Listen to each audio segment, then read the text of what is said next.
What is the crack? And the winner is... Oh yeah, what is the question? So the question is... 2 questions, is it? No, you gotta pick 2 numbers. And this is the draw for the supplements, by the way. You gotta pick 2 numbers. Let me just get the video. 2 numbers between 1 and 41. So, shout. Do I tell you? Yeah. 36, 27.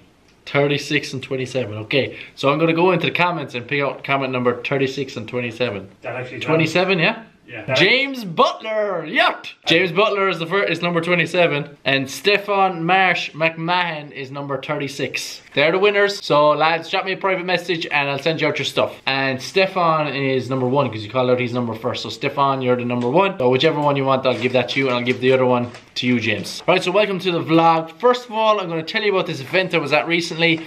It was called Move Energized Low, and it was about getting people active and healthy and just getting them thinking about their health really and getting them moving. So a girl reached out to me on Facebook. No, she reached out to me on Instagram and she asked me would I do a talk at the event. I said I would. I said how many people would be at the event. She said maybe like 30. I said yeah, that's fine. How long do you want me to talk for? And she said 45 minutes. There should be more time. No, 45 minutes is that all? Yeah. People. Oh, there should be more people. A capacity of 50. A minimum of 50. So yeah, I got a little bit worried when she said 45 minutes. So I had to think of something that I wanted to talk about for 45 minutes. And I titled the talk, What Your Physio Wish You Knew Before You Turned 90. So it was 3 pieces of advice that I wanted to pass on to people, which will really help them now with their current health and fitness goals, but also as they get older. And the 3 big things were 1, ankle range of motion, so how to assess your ankle range of motion, how to improve your ankle range of motion. 2, thoracic spine range of motion, how to assess it and how to improve it. And 3, balance, how to assess your balance and how to improve your balance. So the ankle range of motion one was done with a knee to wall test, which you've seen me do before in these vlogs, and a soleus stretch then to improve that range of motion, which you've also seen me do. The T-spine assessment was T-spine wall slides, and the same exercise was again the T-spine wall slides to help improve that thoracic mobility. And finally, single leg balance test was done, standing on one leg, and you can close your eyes to make it harder, or you can look left and right to make it harder, or you can keep your eyes closed and look left and right to make it even harder again. That'll test your balance, and then from there you can use those 3 exercises to improve it. That's a really quick summary of it. I'm going to be putting over some pictures and some clips of the event. I actually brought my camera and set it up, but I forgot to press the on button. Classic. Classic. Like, oh man, could have went for millions. Yeah, it was a 45-minute talk, like 45 minutes, and I kept everyone entertained as well. You know, there was nobody sleeping in my talk. Nobody sleeping. Here's a quick fire run through of a bunch of pictures from the event.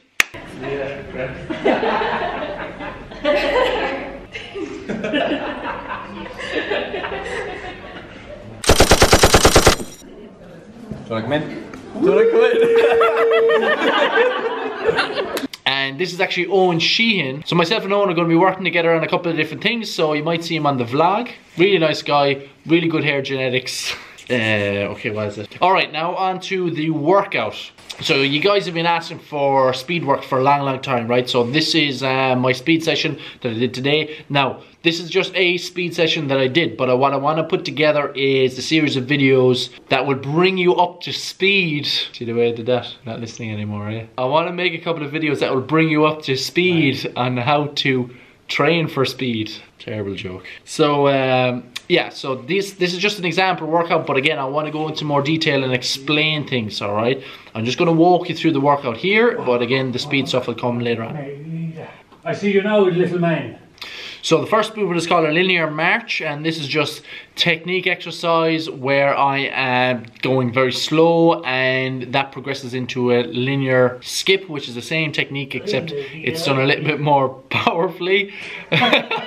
And then the drop step is the reverse. So when I go out and do my linear march and my linear skip, I'm going 10 meters and then I'm drop stepping back, which is opening out my hips, which is designed to help me change direction. So that after that I moved into drop squats and also some drop squats into a jump.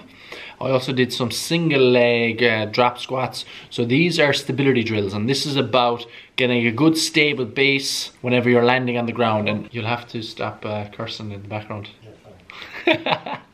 After that, I moved into some wall drills, which are designed to strengthen up hip flexors, which are an important muscle for sprinting mechanics. After that, I moved into jumping, so just some linear jumps. So I'm jumping as high as I can, taking a break, jumping again. I'm imagining like there is ladders or hurdles in front of me, and then there was the same thing except with a double contact afterwards. So I'm landing, double contact, and I'm up straight away again. After that, I went back to my linear marches, linear skips, and then got into some sprinting, all with a sled. So this is just the same thing, going through my sprinting mechanic, going through it really slow, picking up a little bit, and then sprinting, now with a little bit of weight attached to my body. After that, I got into just some full-on sprints, and then I did some deceleration drills. And the deceleration drills, I'm just really concentrating and get my hips nice and low with these to help me change direction. So when I'm stopping, I'm really trying to drop my hips as low as I can, and that's going to help me slow down and change direction. So that session took 15 to 20 minutes. And it's actually a really good warm-up to do, and sometimes I use it as my warm-up if I'm caught for time. After that now, I went into my upper body workout. So this was my upper body power-based workout. So the movements in here are a little bit different to my other upper body days, and the weight on the movements is a little bit different as well.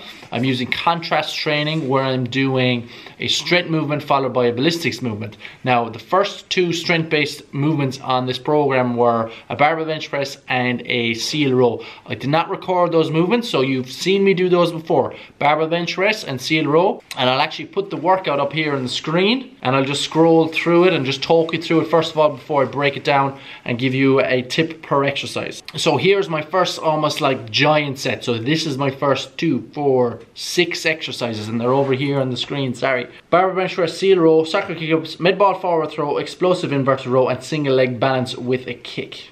So the barbell bench press and the seal row, they're my strength movements.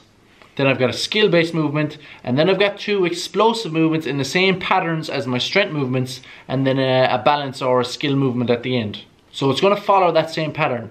My next giant set, landmine press, unilateral landmine row, reaction ball, landmine row into press, an explosive movement, and then double hand throw and catch. So again, I've got 2 strength movements in an overhead press and an overhead pull down, and then you'll actually see the landmine row into presses, an explosive movement in a row and a press movement all in one. Next superset, cable shoulder flexion, single arm lat pull down, shoulder external rotation, a hand pass, pull-ups assisted, so they're explosive, and then band pull aparts. Lastly, finish off with some med ball lunge slams, lunge curl and press, diagonal wood choppers, and abs wheel rollouts. This is all core and stability work to finish off. So this isn't contrast training at the end, this is core and stability work. Okay, so let me give you one tip with each of these. First one I'm going to take you through is the med ball throw. So I'm lying on my back here, and what I'm doing is I have the medicine ball on my chest, and I'm trying to throw that ball as quickly and as powerfully as I can. I'm trying to throw it through the ceiling. After that, I've got an explosive inverted row. So I'm using quite a steep angle here, and when I'm pulling as hard and as fast as I can. The soccer kick-ups are a typical drill that you've seen me doing all the time. This is just something I'm in the habit of doing. It works on foot-eye coordination. The single leg balance and kick is a single leg balance exercise to strengthen my ankles, but also to improve my balance, because there's a lot of balance required in football. And then I'm just adding in a football specific skill, a kick and a catch.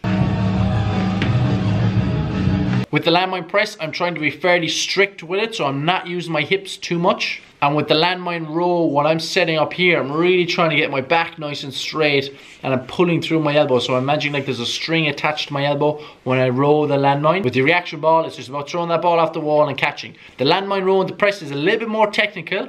So if you are trying this, you really have to drop down the weight. So if you look at the weight here, I've really dropped it down in comparison to what I did on the row and the landmine press. So it requires a lot of force transfer in a rotational pattern. The double hand ball throws, you've seen me doing this before, hand-eye coordination drill. The standing cable shoulder flexion is a new one. This isn't something that I have really done before, but what I really want to try and work on with this is my hand pass strength. Single arm lat pull down. This is fairly self-explanatory, pretty easy to do. This external rotation with the elbow high away from the body hits those external rotators in a slightly different angle, which gives different emphasis to different muscles. With these pull-ups, I'm being really explosive here. I'm doing the hand pass drill after the shoulder external rotation. I'm actually experimenting with the style of hand pass I'm using at the moment to see which one is more effective.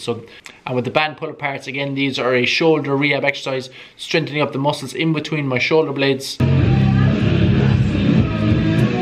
Finally, the med ball lunge and slam. This is a core rotational exercise. The lunge curl and press is quite a tricky movement. So you do your lunge pattern, you curl the weight up, and then you get up onto that one foot and press at the same time. As you're getting up onto that foot and pressing the weight overhead, your center of gravity is rising, rising, rising, rising, rising, and it really challenges your body to stay steady. The angle cable wood trappers is a transverse plane exercise for strengthening our core, and the abs wheel rollouts is just a really challenging exercise for the abdominals. So just after talking through that there, I'm trying to use terms that are as simple as possible. Now, I always like the idea that if you can't explain it to your granny, then you're talking shite.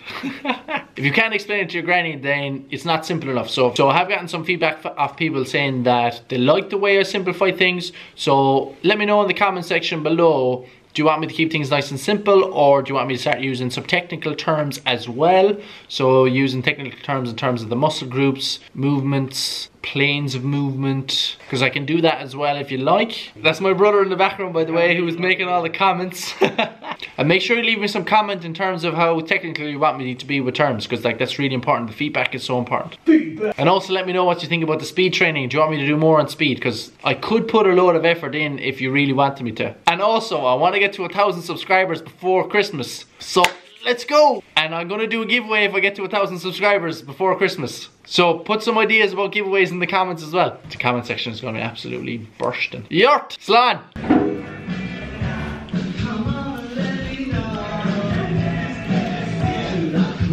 Should I